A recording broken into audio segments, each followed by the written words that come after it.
Emmanuel Taï, représentant le ministère de l'Équipement et de l'Entretien routier, dans le cadre donc de la mise en œuvre du plan d'action de réinstallation des populations affectées par les projets du MCA. Je voudrais donc au nom de Monsieur le ministre de l'Équipement et de l'Entretien routier, Dr Amédée Kofi Kwaku, remercier toute la dynamique équipe du MCA en charge donc de la réhabilitation de plusieurs tronçons structurants de la ville d'Abidjan et indiquer également que toutes les dispositions ont été prises non seulement par le projet mais également par l'État de Côte d'Ivoire pour permettre aux populations. Donc nous remercions toute la dynamique équipe du MCA Côte d'Ivoire pour son engagement fort pour le développement de notre pays. C'est un projet majeur et révolutionnaire qui permettra donc aux populations de sentir un impact considérable de l'amélioration de leurs conditions de vie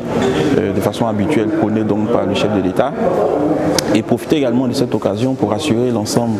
des bailleurs de fonds, surtout du côté MCA, et leur indiquer de façon claire que l'État de Côte d'Ivoire est déterminé à réaliser l'ensemble de ses engagements et prôner également le développement des populations. Je suis Bosson Etienne Sogodogo, je suis présidente du réseau international de la jeunesse féminine RESIFI.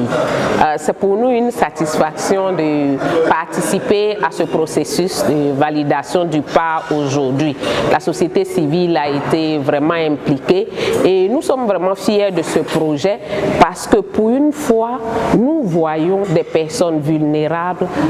installées sur des domaines publics être prises en compte, être dédommagées dans un projet. Vraiment, c'est une grande première et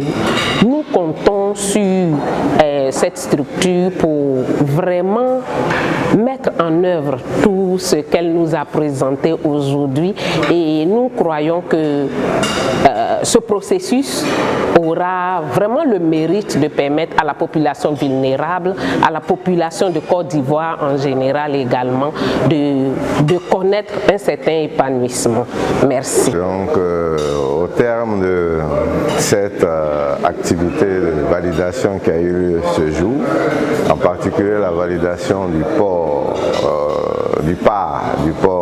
Vridi, nous avons au niveau du MCA un sentiment de satisfaction qui nous anime et qui relève du fait que ce processus arrive à son terme avec l'appui du MCC qui a bien pu nous soutenir tout le long de ce processus et aux échanges que nous avons eus durant tout ce processus qui ont permis à terme de bénéficier de l'avis de non-objection du MCC et également d'avoir pu rassurer le gouvernement ivoirien de l'engagement du MCA à pouvoir mener à bien tous les travaux qui seront dédiés dans le cadre de ce don du compact. Donc nous voudrons ici remercier l'ensemble des parties prenantes qui ont bien pu prendre part à cette activité ce jour et également tous les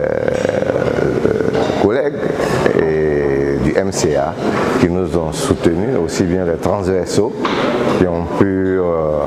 soutenir ce processus-là et qui a permis aujourd'hui la validation du port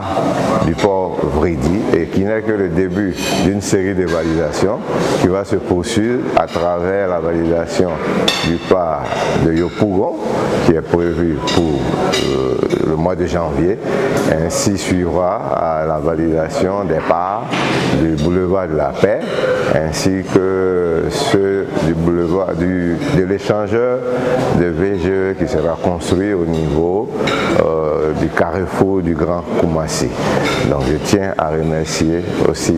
toute l'équipe de communication qui nous soutient durant tout ce processus. Je vous remercie.